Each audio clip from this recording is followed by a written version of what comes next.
Assalamualaikum warahmatullahi wabarakatuh. Halo semua, perkenalkan nama saya Rafa Sami Fauza dengan NIM 122250108. Di sini, saya sebagai perwakilan dari kelompok 9, tugas besar biomimikri, akan mempresentasikan hasil diskusi kami yang berjudul Sleeping Bag yang terinspirasi dari kantung kanguru.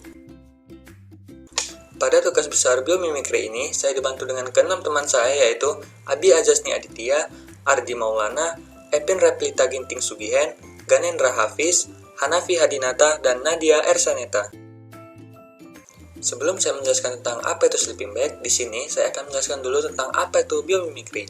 Biomimikri berasal dari kata bios yang artinya kehidupan dan mimesis yang artinya meniru.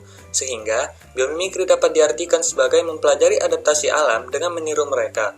Biomimikri pertama kali diperkenalkan oleh Jenny M. Benius pada tahun 1997. Biomimikri merupakan ilmu pada cabang teknik biologis yang mencari struktur dan fungsi dari bentuk makhluk hidup. Hal ini digunakan sebagai model dalam desain material dan mesin. Setelah tadi saya menjelaskan tentang apa itu biomimikri, sekarang saya akan menjelaskan tentang apa itu sleeping bag. Sleeping bag adalah sebuah kantong tidur yang bisa digunakan untuk kegiatan outdoor. Biasanya, sleeping bag banyak digunakan oleh para pendaki ketika pergi ke gunung. Bahannya yang hangat membuat para pendaki dapat tidur dan bertahan di suhu yang dingin. Selanjutnya, setelah saya menjelaskan tentang apa itu sleeping bag, di sini saya akan menjelaskan kenapa sleeping bag memiliki cara kerja yang sama seperti kantung pada hewan kanguru. Kantung pada hewan kanguru memiliki fungsi sebagai tempat untuk makan dan tidur siang bagi bayi-bayi mereka.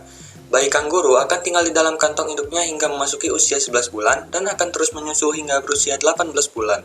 Kantung kanguru juga berfungsi untuk menghangatkan anak kanguru. Meskipun kanguru adalah hewan berbulu, tetapi pada bagian kantong bagian dalam mereka justru tidak memiliki bulu.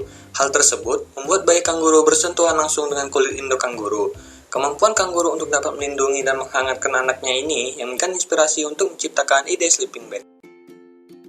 Selanjutnya, tujuan kenapa kelompok kami ingin membuat sleeping bag ini adalah untuk memberikan kenyamanan bagi para pendaki atau orang yang sering berkemah dan bercengkrama dengan alam saat mereka tidur agar mereka terjaga dan terhindar dari suhu atau udara di luar yang dingin.